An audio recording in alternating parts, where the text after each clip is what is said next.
திருவண்ணாமலையில் நடைபெற்ற திமுக நிகழ்ச்சியில் மகளிர் உரிமைத் தொகையாக வழங்கும் 1000 ரூபாயை வைத்து என்ன வாங்க முடியும் என மூதாட்டி ஒருவர் திமுகவினருக்கு எதிராக கேள்வி எழுப்பியுள்ளது அங்கு சிறிது நேரம் பரபரப்பை ஏற்படுத்தியுள்ளது. என்ன சொல்லுது? 1000 ரூபாய் பிச்சை காசு.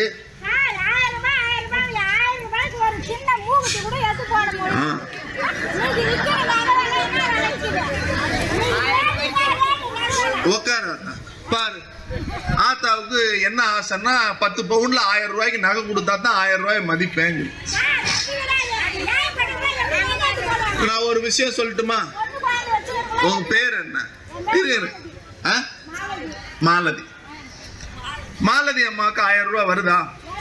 ஒரு நிமிஷம், வருதா? மாசத்துக்கு 1000 ரூபாய். வருஷத்துக்கு எவ்வளவு? வருஷத்துக்கு எவ்வளவு? வருஷத்துக்கு எவ்வளவு? 12,000. நீங்க என்ன வேலைக்கு போறீங்க? என்ன வேலைக்கு போறீங்க? மாசம் எவ்வளவு சம்பாதிக்கிறீங்க?